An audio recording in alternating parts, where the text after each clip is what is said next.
Hi friends, girls ಅಡ್ಡ ಕಡೆಯಿಂದ ಮತ್ತೆ ಇವತ್ತು ಏನು ತೊಗೊಂಬಂದಿದ್ದೀನಿ ಅಂತಂದರೆ, ಯಾವಾಗಲೂ ಪ್ರೀಮಿಯಮ್ ತೋರಿಸಾಯಿತು. ಇವಾಗ 1000ಗೆ 3ನಲ್ಲಿ ಹೊಸದಾಗಿ ಕಲರ್ಸು ಮತ್ತು ಡಿಸೈನ್ಸು ಪ್ಯಾಟ್ರನ್ಸು ಅಪ್ಡೇಟ್ ಆಗಿದೆ. ಇದು 1000ಗೆ 3 ಸಿಗುತ್ತೆ. ಇದು ಬಂದು ನಿಮ್ಮ ಪ್ಯಾಟ್ರನ್ಸ್ ನೋಡ್ತಾ ಇರ್ಬೋದು. ಮುಂಚೆ ಬರ್ತಾ ಇದ್ದಿದ್ದು 1000ಗೆ 3ನಲ್ಲಿ ತುಂಬ ಫ್ಲೋರಲ್ ಪ್ಯಾಟ್ರನ್ ಬರ್ತಾಯಿತ್ತು, ತುಂಬ ಫ್ಲವರ್ಸ್ ಇತ್ತು, ಫ್ಲೋರಲ್ ಇತ್ತು. ಇವಾಗ ಪ್ರಿಂಟಲ್ಲಿ ಬರ್ತಾ ಇದೆ ಪ್ಯಾಟ್ರನ್ಸು. ಈ ಥರ ಪ್ರಿಂಟಲ್ಲಿ ನೋಡ್ತಾ ಇರ್ಬೋದು. ಟಾಪ್ ಒಂದು ಪ್ರಿಂಟ್ ಬರುತ್ತೆ, ಬಾಟಮ್ ಒಂದು ಪ್ರಿಂಟ್ ಬರುತ್ತೆ, ಎರಡೂ ಸೇಮ್ ಇರಲ್ಲ. ಸೊ ಈ ಥರ ಪ್ಯಾಟ್ರನ್ಸ್ 1000ಗೆ 3ನಲ್ಲಿ ಅಪ್ಡೇಟ್ ಆಗಿದೆ. ಸೈಜಸ್ ಬಂದು ಎಮ್, ಎಲ್, XL, XXL ತನಕ ಸಿಗುತ್ತೆ.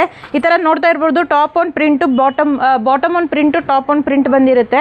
ಸೊ ಈ ಥರ ಪ್ರಿಂಟ್ಸಲ್ಲಿ ಅಪ್ಡೇಟ್ ಆಗಿದೆ. 1000ಗೆ 3 ಸಿಗುತ್ತೆ ಈ ಪ್ರಿಂಟ್ಸ್ ಎಲ್ಲನೂ. ಯಾರ್ಯಾರಿಗೆ ಬೇಕೋ ಸ್ಕ್ರೀನ್ಶಾಟ್ ತೆಗೆದು ವಾಟ್ಸಪ್ ಮಾಡಿ ಬುಕ್ಕಿಂಗ್ಸ್ ಮಾಡ್ಕೊಳ್ಳಿ. ಗರ್ಲ್ಸ್ ಅಡ್ಡಾಗಿ ವಿಸಿಟ್ ಮಾಡಿ. ಆಪ್ಷನ್ ವಿಸಿಟ್ ಆಫ್ಲೈನ್ ಆನ್ಲೈನ್ ಎರಡೂ ಮಾಡಿದ್ದೀವಿ ಇವಾಗ. ಸೊ ಕಸ್ಟಮರ್ಸ್ ಹೆಂಗೆ ಬೇಕಾದರೂ ಬುಕ್ ಮಾಡ್ಕೋಬೋದು. ಈ ಥರ ಅಪ್ಡೇಟ್ಸ್ ಬೇಕಂದರೆ ಗರ್ಲ್ಸ್ ಅಡ್ಡಾಗಿ ವಿಸಿಟ್ ಮಾಡಿ. ಲೊಕೇಶನ್ಗೆ ಹಾಯ್ ಅಂತ ನಾವು ಕೊಟ್ಟಿರೋ ನಂಬರ್ಗೆ ಮೆಸೇಜ್ ಮಾಡಿದ್ರೆ ಬರುತ್ತೆ, ಲೊಕೇಶನ್ ಬರುತ್ತೆ. ಈ ಥರ ಎಮ್, ಎಲ್, XL, XXL ತನಕ ಅಪ್ಡೇಟ್ ಆಗಿದೆ. ಈ ಥರ ಡೈಲಿ ವೇರು, ಆಫೀಸ್ ವೇರ್ಗೆಲ್ಲ ಯೂಸ್ ಆಗುತ್ತೆ. Thank you.